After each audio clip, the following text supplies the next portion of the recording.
ظلم اور حیوانیت اور بہیمیت کی مثالیں قائم کر رہا ہے اسرائیل غزہ پر، فلسطینیوں پر۔ مسلمان حکمران خاموش بیٹھے ہوئے، مذمتی بیانات سے بڑھ کر آگے کوئی بات نہیں ہے۔ جو قرب قیامت کی جو علامات ہیں اور جو دور فتن کا ذکر ہے اور اس میں اسپیشل جو جنگوں کا ذکر آ رہا ہے، کیا اسی کی طرف پیش قدمی نہیں؟ محسوس ہوتا ہے کہ حالات اس طرف جا رہے ہیں۔ کیا محمد صلی اللہ علیہ وسلم نے حق کے لیے کھڑے ہو کر سسٹم کو چیلنج نہیں کیا؟ نتائج کا پیدا ہوں گے وہ میرے رب کے اختیار میں، مگر ہمیں آپ کو اپنا فریضہ انجام دینا ہے، وہ اپنی بساط پر ہم ادا کرنے کی کوشش کریں۔ پوری قوم مغربی شیطانی ٹریپ میں پھنس رہی ہے یا پھنس چکی ہے۔ جو طاقت ہاتھ میں نہیں تو اس سے کمتر زبان سے بدلنے کی جدوجہد ہم کر رہے ہیں۔ ہمارے نظام تعلیم کے بنیادی اصول کیا ہونے چاہیے؟ اس کو علم ہدایت کے تابع رکھا جائے۔ وہ علم کم بصری کے جس میں ہم کنار نہیں، تجلیات کلیم و مشاہدات حکیم۔ اور ڈاکٹر اسرار صاحب رحمۃ اللہ علیہ کے ایک آنکھ تو وہ مادی علوم والی خوب کھلی ہوئی ہے اور دوسری آنکھ علم ہدایت والی وہ بالکل بند ہو چکی۔ پاکستان میں تعلیم سے سیرت سازی کا کام کیسے لے سکتے ہیں؟ تربیت میں اہم ترین بات کیا ہے؟ وہ ہے فکر آخرت کا معاملہ۔ سودی نظام میں چوائس آف پروفیشن کیا ہو؟ 100% معاملہ حلال کسی کا نہیں ہو سکتا۔ حضور نے فرمایا کہ وقت آئے گا کہ بندہ خود براہ راست سود نہیں لے گا مگر سود کے غبار سے محفوظ نہیں رہے گا۔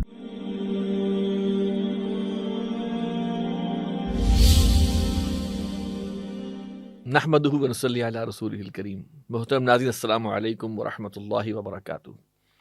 امیر سے ملاقات پروگرام جنوری 2024 میں خوش آمدید۔ حسب معمول امیر تنظیم اسلامی ہمارے ساتھ موجود ہیں آپ کے سوالات کے جوابات دینے کے لیے۔ السلام علیکم ورحمۃ اللہ۔ وعلیکم السلام ورحمۃ اللہ وبرکاتہ۔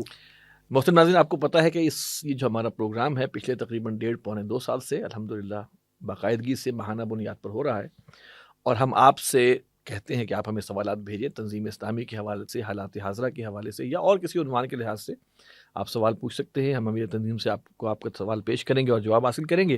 ہمارا ای میل ایڈریس ہے markaz@tanzeem.org، اس پر آپ اپنے سوالات بھیجیے گا، اور ایک بات کا خیال کیجیے گا کہ فقہی لحاظ سے سوالوں کے جوابات ہم نہیں دیتے۔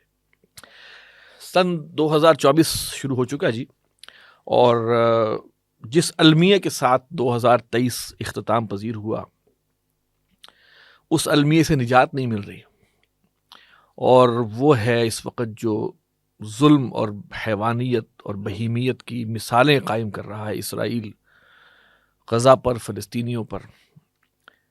اور اس حوالے سے بہت کچھ کہا جا چکا، سنا جا چکا، اور تنظیم اسلامی نے الحمدللہ اس حوالے سے بہت کام کیا۔ میں چاہوں گا تھوڑا مختصراً آپ اس کی ذرا تھوڑا سا اعادہ فرما دیں ہمارے ناظرین کے لیے کہ تنظیم اسلامی نے اللہ کے فضل و کرم سے اس حوالے سے کیا کیا خدمات پیش کی۔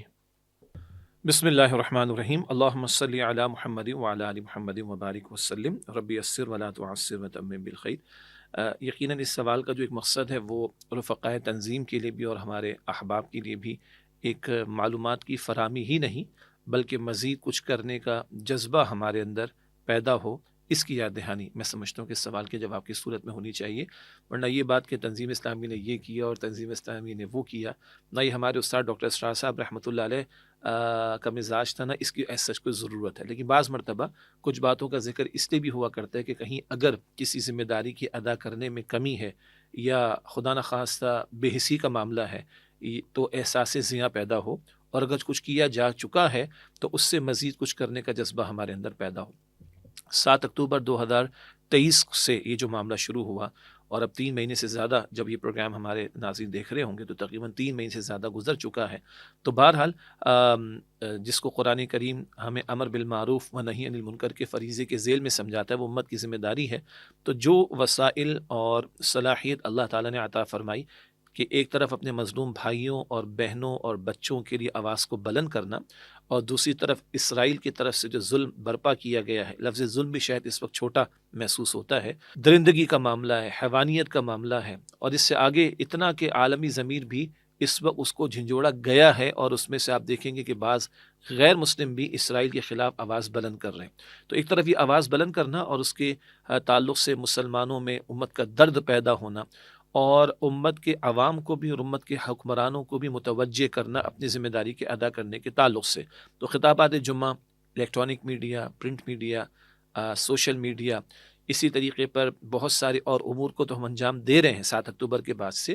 البتہ دسمبر کے مہینے میں ہم نے مشاورت کی بات یہ طے کیا 15 دسمبر سے 25 دسمبر 2023 کی ہم بات کر رہے ہیں کہ محسوس یہ ہوا کہ وہاں ظلم تو بڑھ رہا ہے اور مصائب کا شکار ہوتے چلے جا رہے مسلمان، لیکن جو مستقل کرنا ہے امت کو کام اس میں کمی محسوس ہمیں ہوئی. تو ہم نے مشاورت کے بعد 11 دن کی مہم کا اہتمام کیا پورے پاکستان بھر میں، اور اس میں پھر خطابات جمعہ، سیمینارز کے ذریعے سے، الیکٹرانک پرنٹ میڈیا کے ذریعے سے، پبلک پلیسز پر جا کر، ریلیز کی صورت میں، جلسوں کی صورت میں، پرنٹڈ مٹیریل کی صورت میں، پھر علماء تک بات کو پہنچانا کہ وہ بھی اس آواز میں اپنا حصہ ادا کریں، اور کر رہے ہیں ماشاء اللہ بعض حضرات. اسی طریقے پر ائمہ ہوں، ہمارے مقتدر طبقات ہوں، حکمراں ہوں، ان سب تک ہم نے بات پہنچائی کہ ہم سب اپنے فریضے کو انجام دینے کی کوشش کریں. اور ہم اسی کے ذیل میں پاکستان کے چند شہروں میں باقاعدہ سیمینارز کا ہم نے انعقاد کیا. لاہور میں سب سے پہلے ہم نے منعقد کیا، اسی طرح پشاور میں، اسلام آباد میں، گجرات میں، کراچی میں، سکھر کے علاقے میں، صادق آباد میں، رحیم یار خان میں، جہاں جہاں میں ممکن ہوا. مجھے خود بھی اللہ تعالیٰ نے توفیق دی، میں حاضر ہوا، اور ہمارے رفقائے تنظیم نے مختلف سیمینارز اور پروگرامز کا انعقاد کیا. البتہ اس کے دوران بھی اور اس مہم کے اختتام پر بھی ہم نے بات کہی کہ مہم 25 دسمبر کو مکمل ہوگی، اس کا یہ مطلب نہیں کہ ہمارا فرض ادا ہو گیا، نہیں، مستقل کرنے کا کام جاری ہے. چنانچہ دعاؤں کا اہتمام ہم نے توجہ دلائی ہے، قنوت نازلہ کا اہتمام.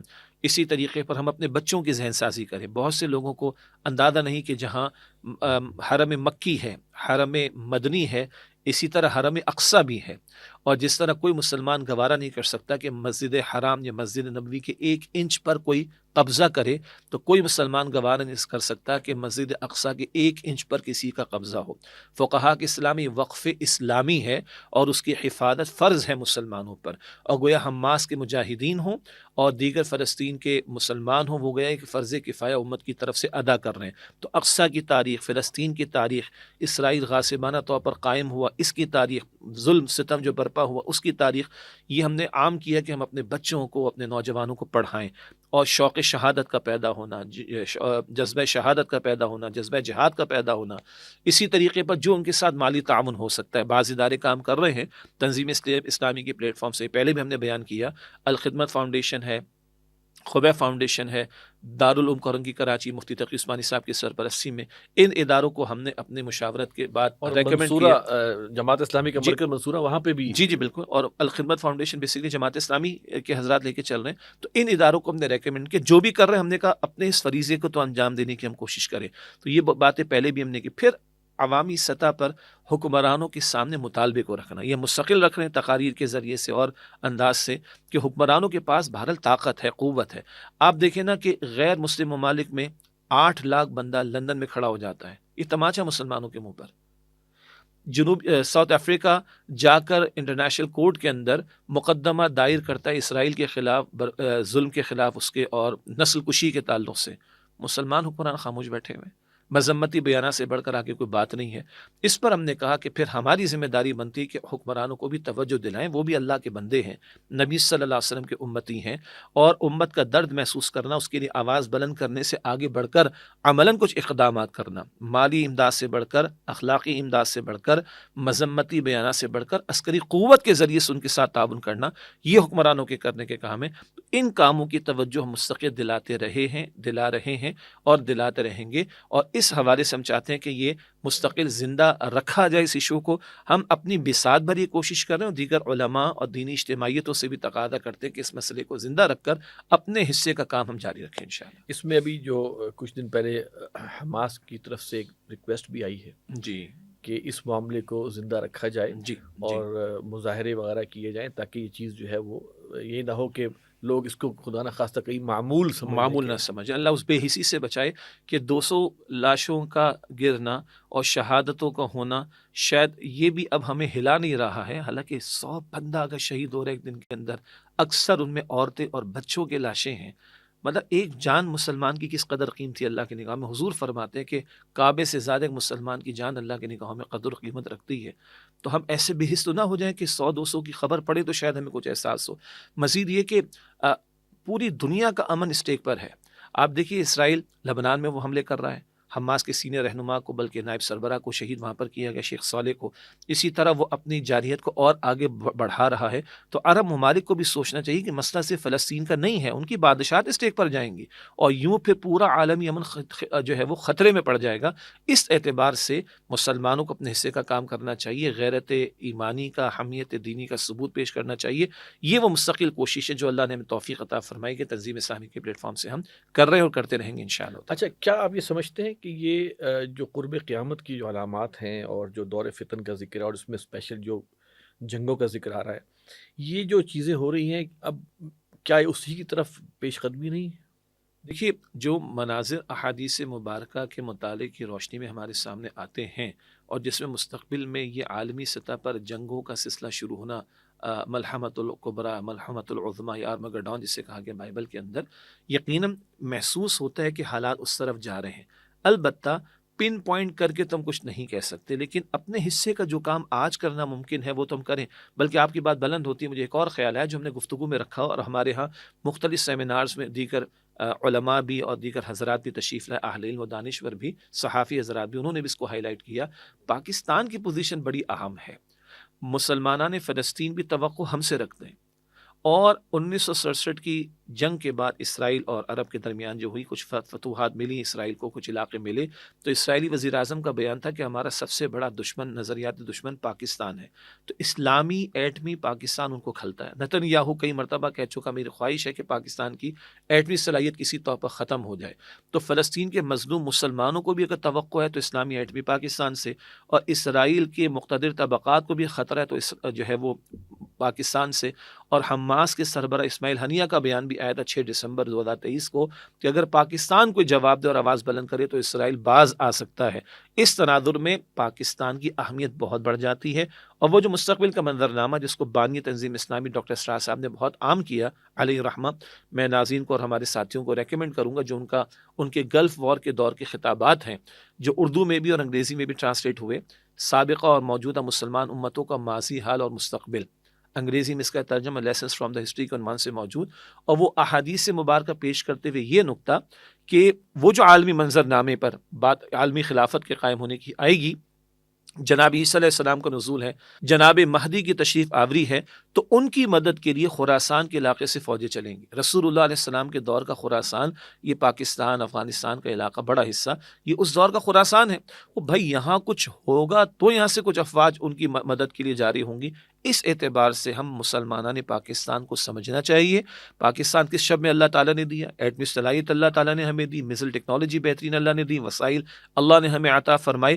اس اعتبار سے اس مسئلے کے ذیل میں ہماری اہمیت بھی زیادہ ہے اور ہماری ذمہ داری بھی بقیہ امت کے مقابلے میں بڑھ جاتی ہے. یہ وہ احساس ہے جو ہم عوام الناس کو بھی اور ہمارے مقتدر طبقات اور حکمرانوں کی مستقل دلانے کی کوشش کر رہے ہیں. اب ہم سوالات کی طرف آتے ہیں. عبداللہ ہارون صاحب ہیں، وہ کہتے ہیں لاہور سے ہیں، کہتے ہیں میں لاہور میں پرائیویٹ جاب کرتا ہوں، الحمدللہ رب العالمین شیخ و پورہ میں تنظیم اسلامی کی اجتماع میں وقتاً فوقتاً شریک ہوتا رہتا ہوں. اکثر اوقات کام سے چھٹی نہیں ملتی. اگر ان حالات میں بیعت کرتا ہوں اور پھر مسلسل اجتماعات میں یا کسی اور تقریب میں شرکت نہیں کر سکتا، حالات کے پیش نظر اس بارے میں تنظیم کی کیا پالیسی ہے کہ بیعت کر چکا شخص سالانہ اجتماع، سیمینار، اجتماعات چھوٹے یا بڑے پیمانے پر شرکت کرنا لازم ہے یا نہیں؟ غالباً رہتے یہ لاہور میں ہیں اور شیخو پورہ میں کچھ اجتماعات اٹینڈ جاب یہ لاہور میں کرتے ہیں، اوکے، اجتماعات کے لیے ایسا محسوس ہوتا ہے کہ رہائش شاید شیخو پورہ میں ہے. شیخو پورہ میں. اب دیکھیے جہاں اس طرح کے پریکٹیکلی کچھ معاملات پیش آتے ہیں ہمارے رفقائے تنظیم کو، تو ان کو ہم گنجائش دیتے ہیں اور پھر ان کی سہولت کے مطابق. بعض ایسے ساتھی ہیں کہ جہاں ان کی جاب ہے وہاں وہ 5 دن رہتے ہیں اور ویکینڈ پہ وہ اپنے گھر چلے جاتے ہیں شاید کسی دوسرے شہر کے اندر. تو ہمیں ان کو ریکمنڈیشن یہ ہوتی ہے کہ 5 دن آپ ایک مقام پر مستقل ہیں تو کوشش کریں کہ شام کے اوقات میں وہاں پر آپ شرکت کر لیں. تو یہ پرسن ٹو پرسن بھی ویری کرتا ہے. ایسی بھی جابس کی نوعیتیں ہوتی ہیں. وہ حضرات کے جو آئل فیلڈز میں کام کر رہے ہوتے ہیں، میں سب کراچی کے کچھ لوگوں کو جانتا ہوں، وہ انٹیریئر سندھ میں جاتے ہیں تو 15 دن وہ گھر ہوتے ہیں، 15 دن وہ جاب پر ہوتے ہیں. اب ایک پریکٹیکل ایشو آتا ہے اس کے اندر. تو اگر وہ گھر پر ہیں اور 15 دن میں وہ 2 مرتبہ, جیسے ہمارے ویکلی پروگرام ہوتے ہیں جس کو ہم اسرے کا اجتماع کہتے ہیں, وہ شرکت کرتے ہیں, اور 15 دن وہ اپنے اور جاب کے اعتبار سے گئے ہوئے, تو اپنے ذمہ داران کی نالج میں اس بات کو لے کر آئیں گے جو ان کے ذمہ دار ہیں, اور ان کے سامنے اپنی معذرت کو پیش کریں گے. تو گراؤنڈ ریئلٹیز کو دیکھتے ہوئے, پریکٹیکل جو پرابلمس آتے ہیں اس کو دیکھتے ہوئے رخصت کا بھی عنصر موجود ہے.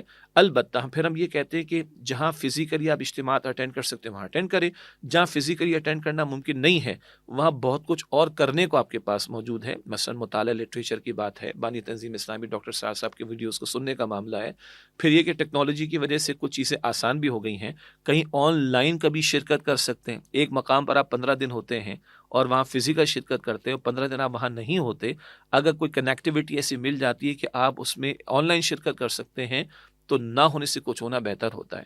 اور آخری بات یہ ہوتی ہے کہ ویئر دیر از اے ول دیر از اے وے. جب وہ خواہش پکی ہوتی ہے, ارادہ پکا ہوتا ہے, تو اللہ تعالیٰ اس میں راستے بھی کھول دیتا ہے. تو یہ گراؤنڈ ریئلٹیز بھی سامنے رکھتے ہیں ہم, پریکٹیکل آبسٹیکلز آ سکتے ہیں ان کو بھی اکوموڈیٹ کیا جاتا ہے. اور پھر جب یہ اپنے ذمہ دار سے, جو کہ ان کے نقیب جن کو ہم کہتے ہیں, مشورہ کریں گے تو وہ اپنے تجربات کی بنیاد پر ان کو اور اچھا مشورہ بھی دے سکیں گے. کنیکٹیوٹی ضروری ہے, جڑے رہنا ضروری ہے, فزیکل شرکت کا کوئی نعم البدل نہیں ہے, اور نہ ہونے سے کچھ ہونا بہتر ہے.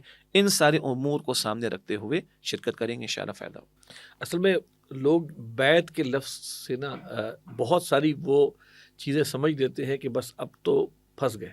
ٹھیک ہے, تو اس کو ذرا ایک اور انداز سے لیتے ہیں. شاید ہماری ہی ان ملاقاتوں میں پہلے بھی سوال آیا ہے کہ صاحب میں بیعت کر لوں گا تو ایسا ہو جائے گا, اور ایسا ہو جائے گا, ایسا ہو جائے گا.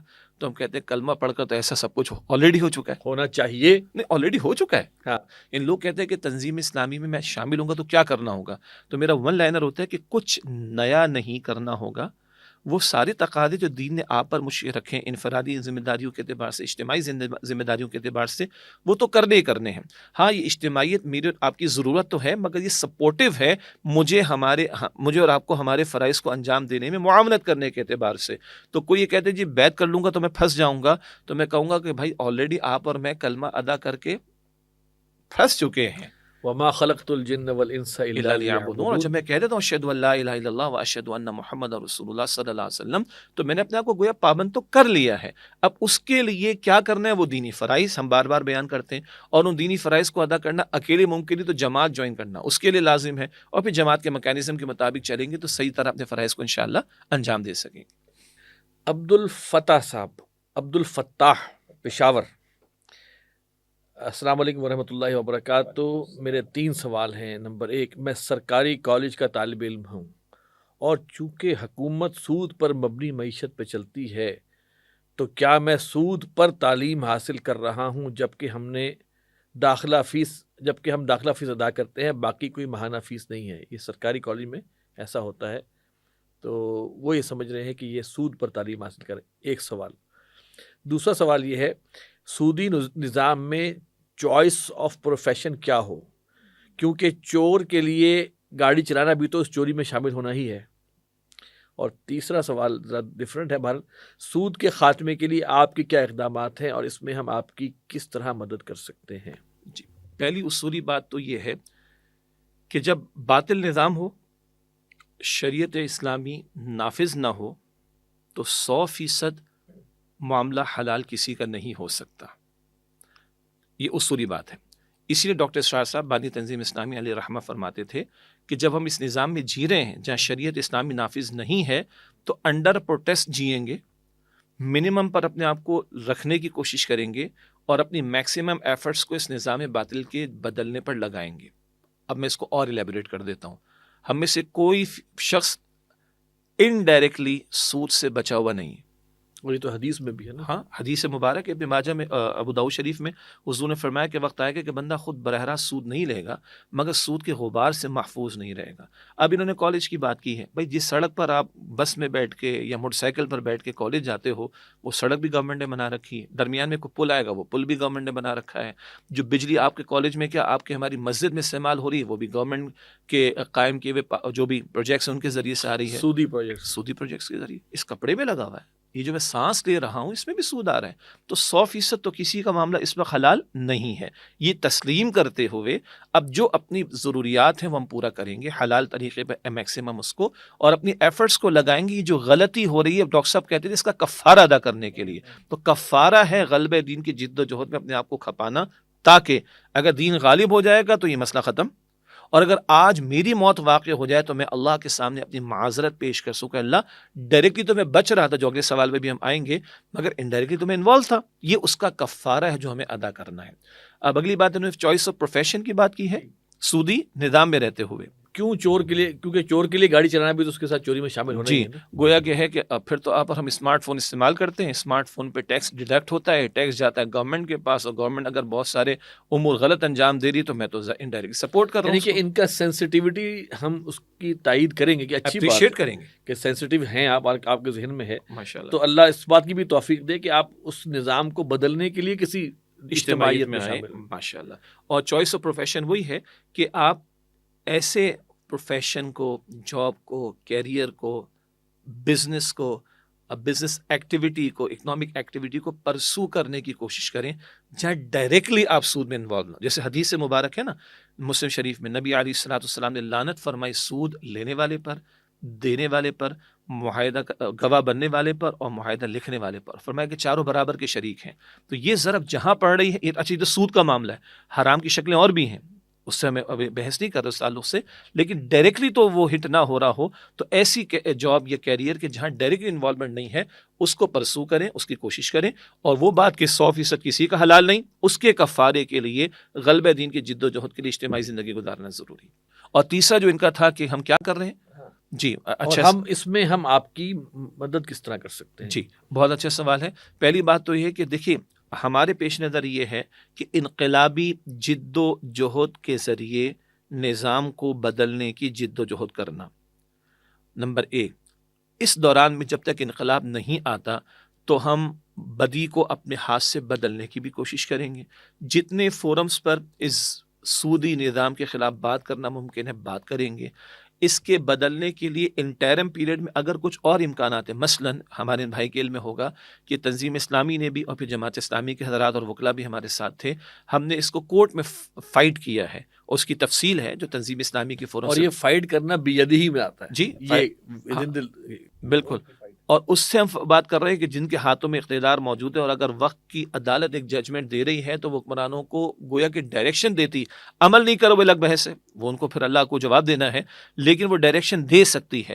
تو بہرحال وہ جو ہم نے اس میں عدالتی کارروائی میں اپنا حصہ ڈالا اللہ تعالیٰ کی توفیق سے, یہ بھی ایک کوشش تھی. اور جو طاقت ہاتھ میں نہیں تو اس سے کمتر زبان سے بدلنے کی جد و جہد ہم کر رہے ہیں. اور اس کے لیے ان بھائی کو مشورہ پھر وہی ہوگا جو پہلی دو باتوں کے لیے تھا کہ کیا تعاون کر سکتے, تعاون نہیں, کیسے اپنے فرائض کو انجام دے سکتے ہیں. اور فرائض میں خود اللہ کی بندگی کرنا, دوسروں کو اللہ کی بندگی کی دعوت دینا, اور بندگی والے نظام کو قائم کرنے کی جد و جہد کرنا شامل ہے. اس کے لیے جماعتی زندگی اختیار کرنا ضروری ہے, جو مستقل ہم اپنا یہ مدعا اور اپنی دعوت سامنے رکھتے ہیں. تو یہ آپ کا تعاون نہیں بلکہ اپنے فرض کو ادا کرنے کے لیے بھی لازم ہے کہ جماعتی زندگی اختیار کر کے دین کے غلبے کی جد و جہد میں اپنا حصہ ڈالیں. اور تنظیم اسلامی نے بہرحال مظاہرے بھی کیے, جسے ہم کہتے ہیں مہمات جو تھیں سود کے حوالے سے, بہت پورا ملک جو ہے اس سے میں ہوئے مظاہرے بھی الحمدللہ. اور اس میں ہمارے ساتھ بہت سے لوگوں نے تعاون کیا ہے, ائمہ مساجد نے, علماء نے, بعض حکومتی ذمہ داران نے. بس ٹھیک ہے ہماری حکومت ہے اور وہ نہیں کر پا رہے, لیکن آپ کام صحیح کر رہے ہیں. بات حکومتی ذمہ داران کی طرف سے بات آئی, وہ بھی مسلمان ہے نا, ان کو بھی تو یہ آیت جو ہے وہ ہلا نہیں دیتی ہوگی کہ اگر سود کے معاملے کو نہیں چھوڑتے تو اللہ تعالیٰ اس کے رسول سے جنگ کے لیے تیار ہو جاؤ. سورۃ البقرہ آیت نمبر 270-279 میں تفصیل آئی. تو حاصل کلام یہ کہ مہمات سب اسی لیے کہ جب تک ہاتھ کی طاقت نہیں تو زبان سے بدلنے کی جد و جہد کریں. راحیل گوہر صدیقی صاحب ہیں کراچی سے, ان کے سوالات ہیں 3 سوالات ہیں, اس میں 2 میں سمجھتا ہوں کہ ہم فی الحال شروع میں لیتے ہیں, پھر بعد میں دیکھتے ہیں. سوال نمبر 1, ہمارے نظام تعلیم کے بنیادی اصول کیا ہونے چاہیے؟ بہت بڑا سوال ہے اور بہت تفصیل طلب سوال ہے. دیکھیں چند اصولی باتیں اگر ہم سامنے رکھیں نا, اللہ تعالیٰ نے آدم علیہ السلام کو زمین پر بھیجا, پہلے انسان, پہلے نبی, پہلے خلیفہ.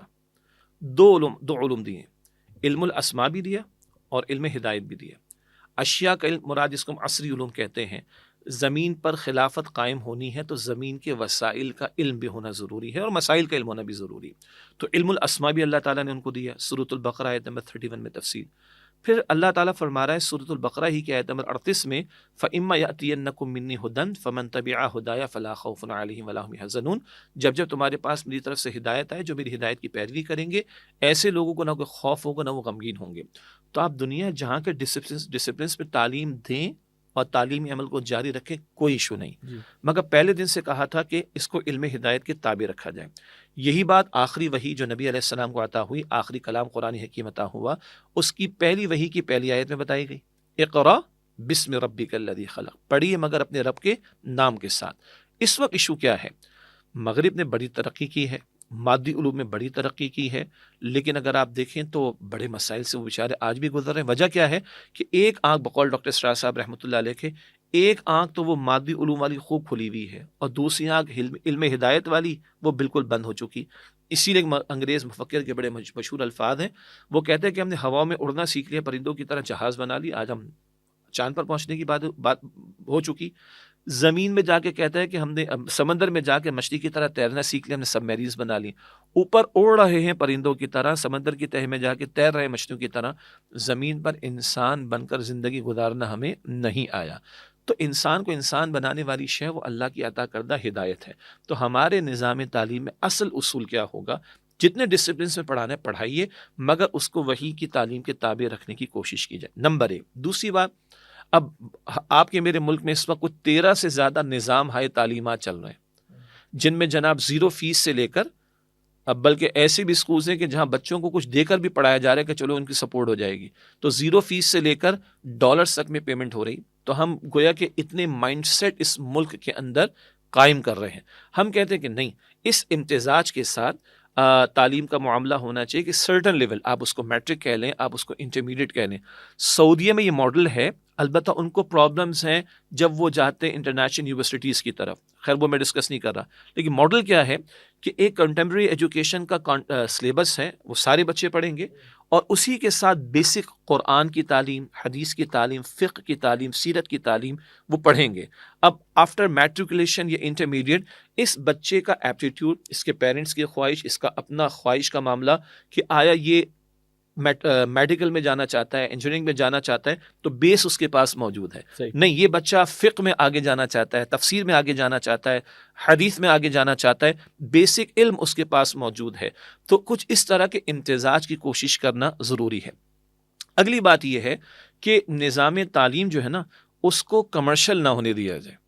آج آپ ہم اپنے ملک میں دیکھ رہے ہیں بڑے بڑے بزنس کمیونٹی کے حضرات، جن کے آپ اور میں واقف ہیں، سیٹلائٹ چینلز بھی ان کے موجود ہیں، ان کی فیکٹریز بھی موجود ہیں، مگر ان کا بڑا بزنس جو ہے وہ اسکولز کا بزنس ہے. ہم نے اس کو جب کمرشل بنا دیا تو کمرشلائزیشن استاد کے دماغ میں بھی ہے، اونرز کے دماغ میں بھی ہے، اور شاید بچوں کے دماغ میں بھی آ جاتی ہے. تو اس طرح کے مقدس، اس کو ہم کہتے ہیں کہ جو شعبہ جات ہیں، یہ ہے میڈیکل خاص طور پر آ جاتا ہے کہ ان شعبہ جات کو کمرشل نہیں ہونا چاہیے. اکراس دا بورڈ کوئی بیسک اسٹرکچر سیم آپ رکھیں. ہاں، اس کے بعد اسپیشلائزیشن کے معاملات کے اندر آپ آگے بڑھنے کے چوائسیز دے سکتے ہیں، مگر اس میں سے جو کمرشلائزیشن کا ایلیمنٹ آ گیا کہ تعلیم اب بزنس بن گیا. مائنڈ سیٹ بھی کیا بنتا ہے؟ ڈگری کس لیے لینی ہے میں نے؟ تاکہ کل میں کمانے کے قابل ہو جاؤں، یعنی اخلاق کا ستیہ ناز ہو جائے. اور جو ایک چلیے دنیاوی اعتبار سے لوگ کہتے ہیں کہ ملک کو ملت کے لیے کچھ کرنے کا جذبہ، اور ہم جب مسلمانوں کے لیے بات کریں گے تو امت کا کوئی درد اور محمد مصطفیٰ علیہ السلام کے مشن کے تعلق سے کوئی جذبہ، وہ تو رہ گیا ایک طرف. مائنڈ سیٹ تو یہ بنا کہ پیسہ ہے تو میری ویلیو ہے.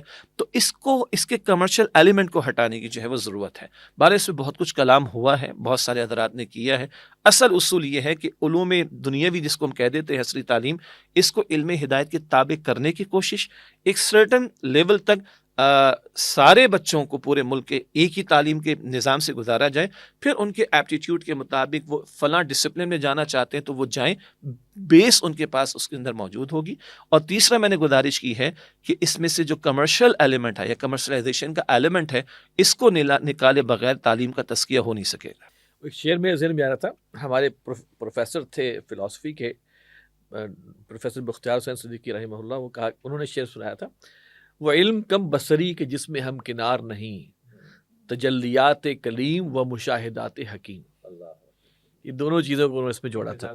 جی سوال نمبر 2 ان کا یہ ہے کہ ہم پاکستان میں تعلیم سے سیرت سازی کا کام کیسے لے سکتے ہیں؟ دیکھیے، سیرت کی پہلی کتاب یعنی کردار سازی کی پہلی کتاب ہمارے لیے قرآن حکیم ہے، اور کردار سازی کے لیے اہم ترین شخصیت محمد مصطفیٰ صلی اللہ علیہ وسلم.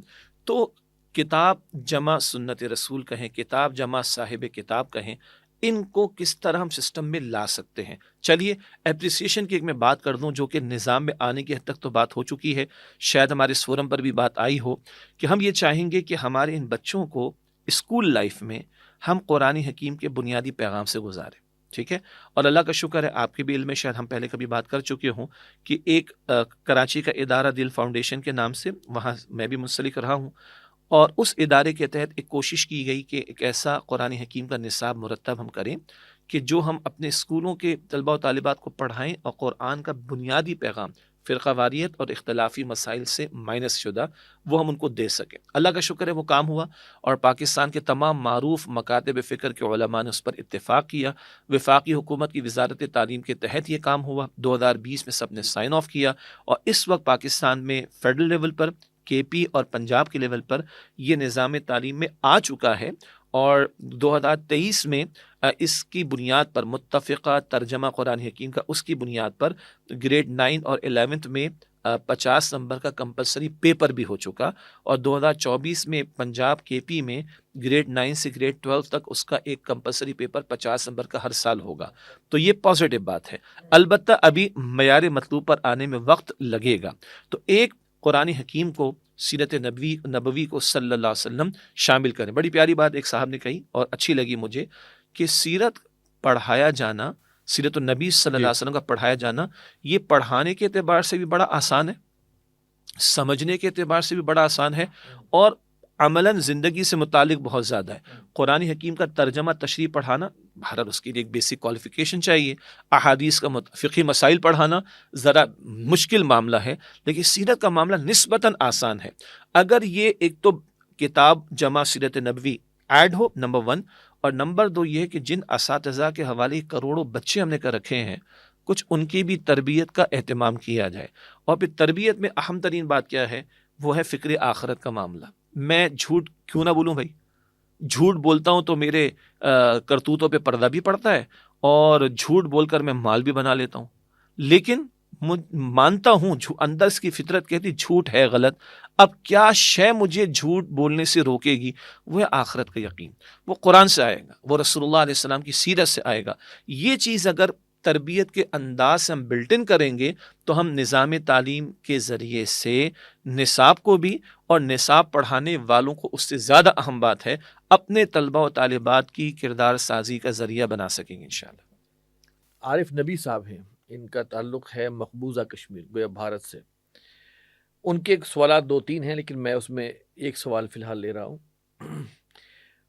سوال یہ ہے کہ تنظیم اسلامی کو قائم ہوئے 46 سال ہو گئے، لیکن پھر بھی یہ کیوں اپنا حلقہ احباب ابھی تک کامیابی سے قائم نہیں کر سکے؟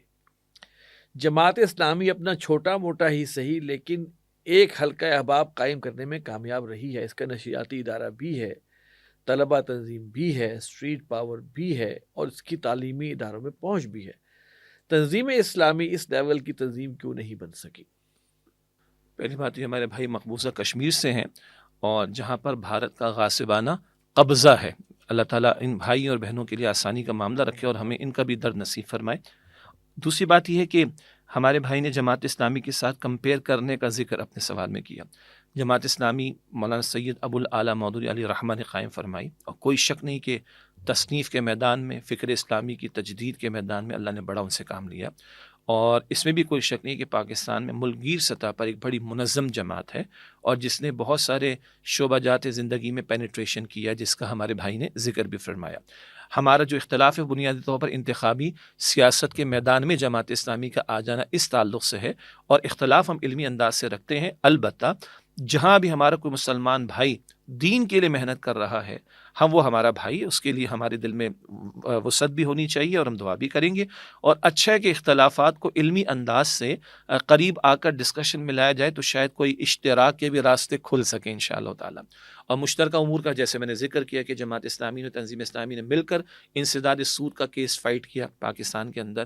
اسی طرح بہت سارے مواقع پر ہم اپنے سیمینارز میں جماعت اسلامی کی قیادت کو، ذمہ داران کو دعوت دیتے ہیں، کبھی وہ ہمیں بلاتے ہیں. یہ اشتراک کا معاملہ مشترکہ امور پر رہتا ہے الحمدللہ.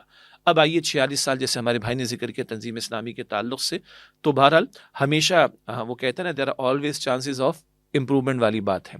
اچھا، میں جب ہم چارٹرڈ اکاؤنٹنسی کی فیلڈ میں تھے تو ایک مرتبہ ایک بڑی کمپنی کا آڈٹ مکمل ہوا اور اس میں ایک جو فائنینشیل رپورٹ بنتی ہے بیلنس شیٹ وغیرہ، اس میں ہمارے ساتھیوں سے کچھ مسٹیک ہو گئی. تو جو کمپنی کے پارٹنر تھے فرم کے، وہ پریزنٹ کرنے گئے، ان کو بھی احساس ہوا کہ صاحب یہ مسٹیک ہمارے ساتھیوں سے ہو گئی ہے. تو انہوں نے یہ نہیں کہا کہ میرے اسٹاف کی گڑبڑ ہے اور میرے اسٹاف نے مسٹیک کی ہے، بلکہ وہ کہتے ہیں اچھا بھائی یہ مجھ سے غلطی ہو گئی ہے تو میں اونرشپ اس کی لیتا ہوں اور آپ مجھے اتنا ٹائم دیں، میں اس کو دوبارہ کر دوں گا. یہ مجھے آج تک مثال اس لیے آتی ہے کہ آج تنظیم اسلامی کی عمارت کی ذمہ داری میرے پاس. تو اب میں ہمارے بھائی سے کہوں گا میرے حق میں دعا کریں کہ اللہ مجھے میرے احوال کی اصلاح کی توفیق عطا فرمائے. ہم اپنی کمی کوتاہی کا اعتراف کریں گے، کوئی شک نہیں ہے. البتہ اس کے ساتھ انہوں نے بڑا اچھا جملہ استعمال کیا کہ وہ حلقہ احباب والی بات. اچھا، اب انہوں اچھی بات ہے کہ تعداد کا ذکر نہیں کیا، تو ہم یہ کہہ سکتے ہیں کہ ہماری تنظیم کے جو رفقا باقاعدہ تنظیم میں شامل ہیں وہ ہزاروں کی تعداد میں. اور اگر احباب سے مراد وہ کہ جو تنظیم اسلامی سے بالخصوص ڈاکٹر اسرار صاحب سے محبت رکھتے ہوں، ان سے عقیدت رکھتے ہوں، ان کے کام سے اتفاق کرتے ہوں، وہ تو خود یہ گواہی دیں گے ماشاءاللہ وہ تعداد تو لاکھوں کے اعتبار سے ہے. البتہ ان کو انگیج کرنا کہ بھائی ڈاکٹر اسرار صاحب نے صرف دروس نہیں دیے بلکہ ڈاکٹر اسرار صاحب نے غلبہ دین کی جد و جہد کے لیے ایک جماعت بھی قائم کی جس کا نام تنظیم اسلامی ہے. تو اگر آپ ان سے محبت اور عقیدت رکھتے ہیں تو آگے بڑھ اس قافلے میں شامل ہوں. جہاں تک انہوں نے بہت سارے شعبہ جات زندگی کا ذکر کیا، یس، تنظیم اسلامی نے اس طرح کا اہتمام نہیں کیا کہ طلبہ کے لیے تنظیم الگ بنا دی جائے، تاجروں کے لیے تنظیم الگ بنا دی جائے، اساتذہ کے لیے تنظیم الگ بنا دی جائے، جیسے کہ جماعت اسلامی میں ان کے پاس ہی فورمز اویلیبل ہیں. البتہ یہ ضرور ہے کہ اس تنظیم اسلامی میں سینکڑوں کی تعداد میں اساتذہ کرام موجود ہیں، یونیورسٹی لیول کے بھی، کالج لیول کے بھی. اور ابھی ہمارا سالانہ اجتماع ہوا تھا 2023 نومبر میں، تو ہم نے جب انالیسس کیا تو تقریباً 43+ پی ایچ ڈیز تنظیم اسلامی میں رفقائے تنظیم ہیں اور ڈفرینٹ ڈسپلنس کے اندر وہ پی ایچ ڈیز بھی ہیں. ہم نے دیکھا کہ انجینئرس کی ایک بڑی تعداد ہمارے ساتھ ہے، ہم نے دیکھا کہ لائرس کی خاصی بڑی تعداد ہمارے ساتھ ہے، ہم نے دیکھا کہ ڈاکٹرز کی ایک بڑی تعداد ہمارے ساتھ ہے، ہم نے دیکھا کہ تاجروں کی ایک بڑی تعداد ہمارے ساتھ ہے، اور ہم نے یہ بھی دیکھا کہ نوجوانوں کی، جن میں وہ بچے کے جو اسکول گوئنگ ہیں، اسی طرح پھر کالجز میں جانے والے، یونیورسٹیز میں جانے والے، وہ بھی ہیں. اور فارغ التحصیل میں اگلی بات دس کرنے لگا تھا، ماشاءاللہ جزاک اللہ خیر. غالباً 200 سے زیادہ ہمارے ساتھ وہ رفقائے تنظیم ہیں جو فارغ التحصیل جو آپ فرما رہے ہیں، جو کہ درس نظامی کے فاضلین ہیں، یعنی وہ 8 سال کا جو درس نظامی کا کورس ہوتا ہے اس سے وہ گزرے ہوئے ہیں. اور بہت سارے ہمارے ایسے ساتھی ہیں کہ جو ائمہ مساجد کی ذمہ داری اور خطبہ جمعہ کی ذمہ داری ادا کر رہے ہیں.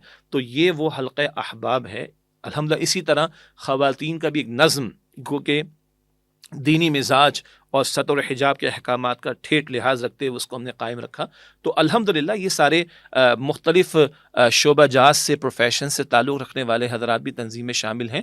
لیکن ہم اس بات کا اتفاق کریں گے کہ بہتری کی گنجائش موجود ہے. آپ دعا کریں اللہ تعالی ہم اس کی توفیق عطا فرمائیں. اصل میں دیکھیے کہ جماعت اسلامی کا بھی ہدف جو ہے باہر اقامت دین ہی ہے، اور ڈاکٹر صاحب احمد رحمہ اللہ جو ہیں وہ بھی مولانا مودودی سے انہوں نے فیض حاصل کیا اور ان کو اپنا ہمیشہ استاد مانا. تو اس لیے اور تنظیم اسلامی کا مقصد بھی طریقہ کار میں اختلاف ہے، وہ گفتگو رہے گی جاری انشاءاللہ تعالی، اور اپنے اپنے انداز سے اس کو ہم پرسو کریں گے. تو ہو سکتا ہے کل کسی اشتراک کی طرف بھی اللہ تعالی ہمارے ذہنوں کو منتقل اور اصول یہی ہے کہ تعاونوا علی البر والتقوی، بالکل، اور آگے بھی ہے ولا تعاونوا علی الاسم والعدوان والی بات. جزاک اللہ خیر. اچھا جی، ایک آیا ہے لمبا سارا سوال تو نہیں، کچھ حال دل ان صاحب نے بیان کیا ہے، میں پڑھنا چاہ رہا ہوں اس کو تاکہ اس پر ہماری کچھ گفتگو ہو جائے. یہ ہے کاشف لطیف صاحب. کہاں سے بھلا؟ جگہ نہیں لکھی انہوں نے. اچھا ٹھیک ہے، لگتا ہے جذبات میں جگہ لکھنا بھول گئے. میرا سوال یہ ہے کہ مغربی ممالک میں سڑکوں پر عریانیت عام ہے، جس کے نتیجے میں خواتین کے ساتھ بہت زیادہ زیادتی ہوتی ہے. شادی کے بغیر رشتہ معمول بن گیا، خاندانی نظام تباہ ہے۔ جمہوریت کی بدولت ہمارے ماڈرن رہنما، آزاد خیال مذہبی لیڈر، ان کی مدد سے پاکستان میں تقریباً ہر بری چیز، عادات، طور طریقہ درآمد کرتے ہیں مغرب سے۔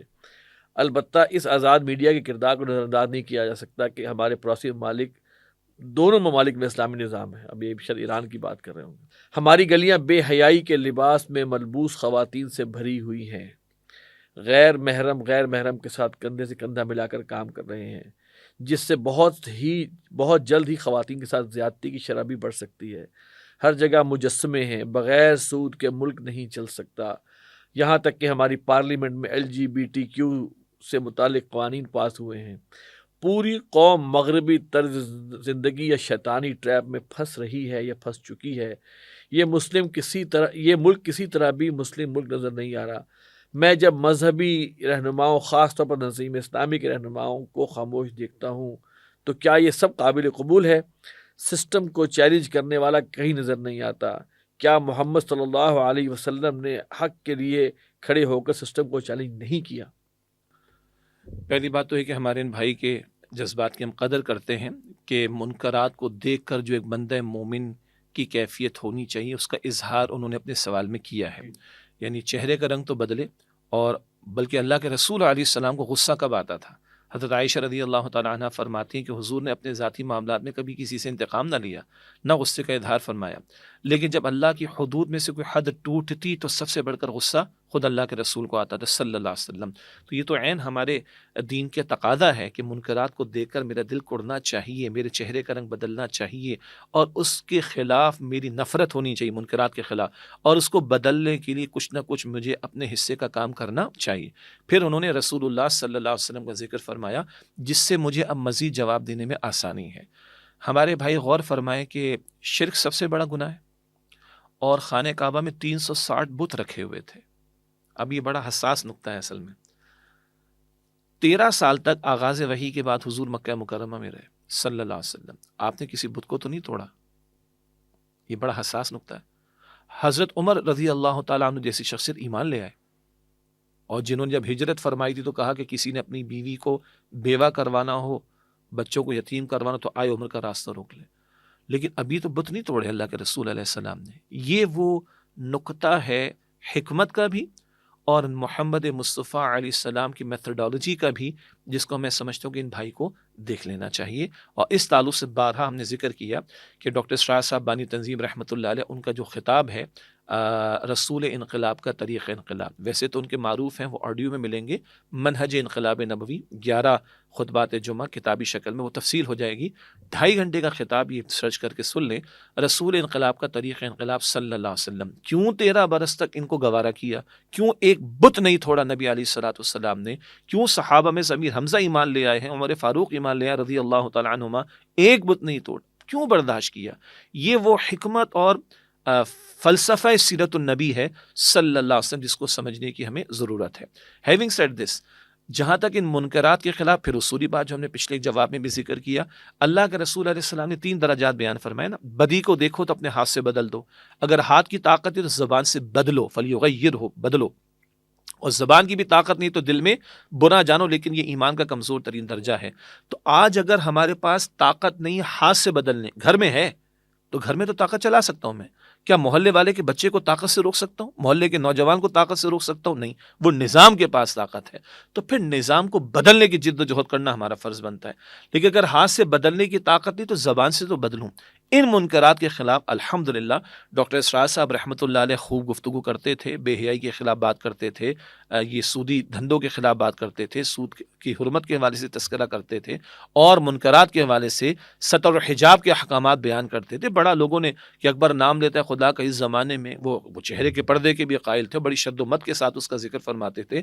الحمدللہ، ہاں، وہ کسی نے کہا وہ آنکھیں جو ڈاکٹر اسرار صاحب کی تھی وہ ہمارے پاس تو نہیں ہے، وہ لب و لہجہ جو ڈاکٹر اسرار صاحب کے پاس علی رحمہ وہ ہمارے پاس تو نہیں، اور وہ فراست جو ڈاکٹر اسرار صاحب کو اللہ تعالیٰ نے دی تھی شاید ہمارے پاس نہیں ہے، مگر وہ کام ہمارے پاس ہے۔ سود کے خلاف بات کرنا، LGBTQ کا ہمارے بھائی نے ذکر کیا ہے، بے حیائی کا ہمارے بھائی نے ذکر کیا، اور چھوڑ دیں مغربی معاشروں کو، آپ کے میرے ملک خداداد پاکستان میں زنا کے راستے عام ہیں، آج ارلی میرجز ہم نہیں کرے تو بچے اور بچیوں کی جوانیاں لٹ رہی ہیں. آج ہم نے بے لگام میڈیا کی آزادی دے رکھی ہے تو ہر دوسرے دن بچے اور بچیوں کے ساتھ زیادتیوں کے واقعات ہمارے سامنے آ رہے ہیں. بھول جائیں مغربی معاشروں کی جو مخلوط تعلیم اس کا شاخسانہ بھگت رہے, تو ہم تو اس کے خلاف بات کرتے ہیں اور اس کے خلاف خطابات جمعہ میں بات کرتے. پھر تنظیم بھارت جو استطاعت اللہ نے دی اتنا ہی کر سکیں گے نا, کمی ہے وہ ہم اعتراف کریں گے. جیسے پچھلے سوال میں ہم نے کیا, ہر 3 ماہ کے بعد تنظیم اسلامی کی زیر اہتمام ایک منکرات آگاہی مہم کا اہتمام پورے پاکستان میں ہم کرتے ہیں. جی اس میں کبھی معیشت کے حوالے سے کسی منکر کے خلاف, وہ رشوت بھی ہے, وہ سود خوری بھی ہے, وہ ناپ تول کی کمی بھی ہے, وہ حرام کی اور شکلیں بھی ہیں. کبھی معاشرت کے اعتبار سے سطر حجاب کے احکامات کی خلاف ورزی ہے, بے پردگی ہے, فحاشی ہے, عریانی ہے, ان سب کے تعلق سے ہم کلام کرتے ہیں. کبھی نظام کے اعتبار سے کہ اگر شریعت نافذ نہیں ہے تو قرآن پاک کہتا ہے من لم یحکم بما انزل اللہ فاولئک هم الکافرون, جو لوگ اللہ کے نازل کردہ کلام کے مطابق فیصلے نہیں کرتے وہی عملاً کفر کر رہے ہیں. تو یہ تو مستقل فریضہ امت کا, باقاعدہ ہر 3 مہینے کے بعد ان منکرات کے خلاف ہم پبلک میں جا کر, پبلک پلیسز پر جا کر, خطابات جمعہ میں, ریلیز کی صورت میں, کارنر میٹنگز کی صورت میں, اور اپنے مواد کو پرووائڈ کرنے کی صورت میں, حلقہ مقتدر طبقات تک پہنچانے کی صورت میں, یہ سارے امور ہم انجام دینے کی کوشش کریں اسی فریضے کے تحت کہ کنتم خیر امت اخرجت للناس تأمرون بالمعروف وتنہون عن المنکر, تم بہترین امت ہو جنہیں لوگوں کے لیے برپا کیے کہ تم نیکی کا حکم دو گے, تم بدی سے روکو گے. نتائج کا پیدا ہوں گے وہ میرے رب کے اختیار میں, مگر مجھے ہمیں آپ کو اپنا فریضہ انجام دینا ہے, وہ اپنی بساط پر ہم ادا کرنے کی کوشش کر رہے ہیں. اچھا, اس میں میں سمجھتا ہوں شاید انہوں نے جو ہے ان کو ایسا محسوس ہو رہا ہے کہ شاید زیادہ اویئر نہیں ہے تنظیم اسلامی کی اس حوالے سے ایکٹیویٹیز کے لحاظ سے.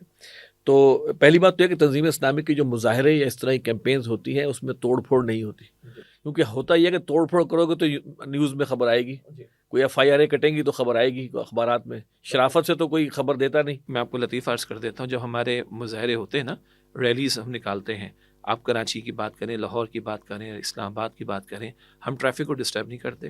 ہم دونوں سڑک کے دونوں طرف کھڑے ہو جائیں گے اگر ہم اسٹیٹک ہو کے کرنا, اور ریلی بھی اگر ہم نکالیں گے تو باقاعدہ ہم ایک لین میں ایک کارنر پہ چل رہے ہوتے ہیں. ایک بات. دوسری بات ہے, ہمارے جو پولیس اہلکار بھائی ہیں ہمارے, جو ذمہ داری پر ہوتے ہیں لا انفورسمنٹ ایجنسیز کی طرف سے, ان کے الفاظ میں آپ کو سناتا ہوں. یار آپ لوگ بڑے پرامن قسم کے لوگ ہیں, آپ لوگوں کی وجہ سے نہ ہمیں ٹریفک کو کنٹرول کرنے کے لیے کھڑا ہونا پڑتا ہے, نہ ویجیلنٹ رہنا پڑتا ہے کہ کوئی توڑ پھوڑ نہ ہو جائے. ہم کہتے ہیں کس کی گاڑیاں توڑیں گے؟ اپنے مسلمان بھائیوں کی. کس کی گاڑیوں کی شیشے توڑیں گے؟ اپنے مسلمان بھائیوں کے. اور ہم دینی حلیے کے ساتھ دین کا کام کر کے اگر اپنے مسلمان بھائیوں کی گاڑیوں کی شیشے توڑیں گے تو ان کے بارے, وہ ہمارے بارے میں کیا رائے قائم کریں گے؟ ایک جگہ کراچی میں انسداد سود کے تعلق سے ایک ہمارا مظاہرہ تھا, تو کوئی خاتون تھی جو کہ نان مسلم تھی اور انگلش اسپیکنگ تھی. وہ کہیں ذرا شہر کا ایک ایسا علاقہ کہ جہاں سپریم کورٹ کا بھی ایک عمارت ہے, یعنی اس کا ایک بینچ ہے, وہاں بیٹھتا ہے کبھی, اور دیگر علاقے بھی. ان کا بعد میں فیس بک پہ کہیں میسج آیا کہ صاحب میں ایک جگہ سے گزری, بڑے ڈسپلن قسم کے لوگ تھے, انہوں نے ٹریفک کو ڈسٹرب نہیں کیا, بڑے اچھے پلے کارڈس لے کر یہ کھڑے ہوئے تھے, بس صرف یہ تھا کہ وہ انگریزی میں کوئی نہیں تھا, میں سمجھ نہیں سکی کہ یہ کیا کر رہے تھے, بٹ لیکن جو کچھ کر رہے تھے اٹ واز امیزنگ کہ یہ اتنا ڈسپلن انداز میں ہو رہا ہے. تو آپ کی بات بجائے کہ آج کل نیوز میں آنے کے لیے پھر آپ کو بہت کچھ کرنا پڑتا ہے جو کہ اصل نہیں ہوتا, ہم وہ نہیں کرنا چاہ رہے ہوتے. باقی ہمارے بھائی ہماری ویب سائٹ کو دیکھتے رہیں, تنظیم کے جو اور فورمز ہیں, تو انشاءاللہ تعالیٰ جو بھی میں نے مختصر باتیں کی ہیں ان کے شواہد بھی اور ان کی تفصیلات ان کو وہاں پر مل جائیں گی. اچھا, اس میں ایک اور جو ایلیمنٹ میں سمجھتا ہوں کہ ہمیں تحدیثاً لینے میں بتانا چاہیے کہ رفیق تنظیم سے جو تقاضا کرتے ہیں کہ اپنے اختیار کی حد تک وہ ان تمام چیزوں پر عمل کرے, اس کو نافذ کرے, بے پردگی کو وہ, یعنی کہ رفیق تنظیم جو تنظیم میں شامل ہوتا ہے تو ان تمام چیزوں کے ساتھ وہ یعنی کہ نبرد آزما ہو رہا ہوتا ہے ان تمام چیلنجز. یعنی ریاست کے حکمرانوں سے مطالبہ کریں نا, تو گھر کی ریاست کا حکمران کون ہے؟ میں.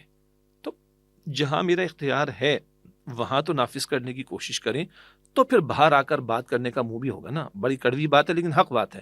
اتأمرون الناس بالبر وتنسون انفسکم وانتم تتلون الکتاب, لوگوں کو تم بھلائی کا حکم دیتے ہو, نیکیوں کا حکم دیتے ہو, اپنے آپ کو بھول جاتے ہو حالانکہ تم کتاب کو پڑھتے ہو. تو بٹ نیچرل وہی بات جو ہم نے کہی تھی کہ جہاں اختیار ہے تو وہاں اس کو نافذ کریں, اور جہاں اختیار نہیں وہاں اس کی جد و جہد کی جائے گی. جہاں طاقت سے اختیار ہے ہاتھ سے بدلنے کا, وہاں ہاتھ استعمال کریں گے. ہاتھ کی طاقت ابھی نہیں ہے تو زبان سے بدلنے کی کوشش کریں گے. جزاک اللہ جی. آج میں سمجھتا ہوں کہ ہمارے سوالات اور بھی خیر آتے ہیں, اور اس میں کچھ فقہی نوعیت کے ہوتے ہیں جو کہ ہم نے پہلے سے معذرت کی ہوئی ہے. پھر ایک اور اہم بات یہ ہے کہ تنقیدی لحاظ سے شخصیات یا تناظیم کے حوالے سے سوالات ہوتے ہیں کہ ہم کوئی تنقیدی اس پہ کمنٹ کریں, عموماً ہمارا جو ہے وہ یہ نہیں ہوتا الحمدللہ. تو اس لحاظ سے کچھ سوالات ہم نے بھی انٹرٹین اس لحاظ سے نہیں کیے کہ پریسائز کسی اس پر کوئی نکتہ چینی کسی پر ہو رہی ہو، تو میں سمجھتا ہوں کہ وہ ہمارے اس فورم کا اس طرح معمول نہیں ہے. میں شکریہ ادا کرتا ہوں امیر تنظیم آپ کا کہ آپ نے وقت دیا، اور مجھے پتہ ہے کہ آج پورا دن آپ کا کیسا گزرا ہے، اور ابھی آگے بھی جا کے شاید مصروفیات ہو. جزاک اللہ تعالیٰ آپ کو صحت اور تندرستی دے اور آمین. ہدایت کے ساتھ رکھے. آمین. محترم ناظرین، یہ تھا ہمارا پروگرام امیر سے ملاقات ماہ جنوری 2024. میں پھر آپ سے کہوں گا کہ اپنے سوالات آپ ہمیں بھیجیے. markaz@tanzeem.org ہمارا ای میل ایڈریس ہے. انشاءاللہ ہم ان کو شامل کریں گے اور آپ کو امیر محترم سے سوالات کا جوابات لے کر دیں گے انشاءاللہ. اگلے پروگرام تک کے لیے یاد دیجیے. السلام علیکم ورحمۃ اللہ وبرکاتہ.